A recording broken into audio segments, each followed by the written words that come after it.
तुम्ही बोला भैयाशी. काय भैयाचं नाव तुमच्या? शिव. तुम्ही सांगा भैयाचं. राहणार अजनूज. तालुका जिल्हा सातारा. गाणं म्हण पावसाचं. तुला देतो पैसा झाला पाऊस आला मोठा. ताई आता हे जे काय तू बोलला की किती दिवसाचं औषध घेतलं आपण? 15 दिवसाचं.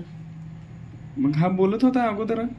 अगोदर नाही, थोडे शब्द कमी होते त्याचे, आता वाढले. आपलं औषध घेतल्यानंतर शब्द भांडार वाढलं. हो. आणि उच्चार कसे झाले त्याचे? चांगले झाले. मग आता ज्यांच्याकडे बाळ बोलत नाही आहेत असे बरेच मुलं आहेत ना आजकाल, हे आजाराचं प्रमाण वाढले. आणि हे फक्त आमच्याच औषधाने नीट झालं?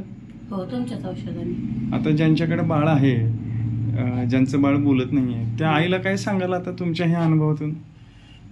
की तुम्ही होमिओपॅथिक शिंदे डॉक्टरांकडे जावा आणि तिथे औषध घ्या, की त्याचा फरक पडतोय. किती दिवसात फरक पडला? 15 दिवसात. कोण विश्वास ठेवणार आता? आम्हाला पडलाय ना की अवघ्या 15 दिवसामध्ये तुम्ही मामा नाही का, चंदन शिवे, वेळापूर, मामा कोण विश्वास ठेवणार? विश्वास कोण ठेवत नाही बरं का, पण 100% आम्हाला रिझल्ट भेटलाय. किती दिवसात? 15 दिवसामध्ये रिझल्ट भेटला आम्हाला. मग लोक तर नावं ठेवतात आम्हाला की लय उशीर लागतो होमिओपॅथीला औषधाला, साबुदाण्याच्याच गोळ्या आहेत.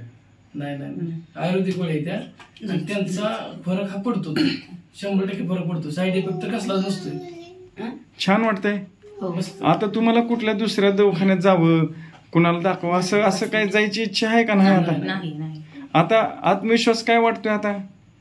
की तो आता 100% बरा होणार. आता आपल्या इथंच नीट होणार. छान वाटतंय. आजी कसं वाटतंय? छान वाटतंय. मुलगा माहेरी नीट झाल्यानंतर कसं वाटतं होतंय? छान वाटतं. सासर कुठला आहे ताई?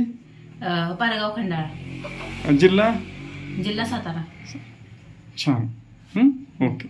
बरं आजी, ह्याला लय पैसे घेतोय मी, कसं वाटतंय तुम्हाला? ही जे काम करतोय की माझं पैशाला ध्यान आहे का पोरं नीट करण्यावर ध्यान आहे, कसं वाटतंय तुम्हाला? नक्की कसं वाटतंय का? आता तुम्ही किती पोरं नीट करायचं मनावर धरलंय आता? असं आमचे 2-3 आहेत. आमच्या 2-3 आहेत. म्हणजे तुमच्या भागात अशी जी काही पोर आहे ती जी बोलत नाही, चालत नाही, अलीकडे वाटोळ झालंय पोरांचं. बरोबर वाटतंय का तुम्हाला तसं? वाटतंय. मोबाईल, टीव्ही खेळलंच नाही. मग आपल्या परिसरातली अशी मुलं नीट करावं असं तुमची इच्छा आहे? हो, नक्कीच आहे.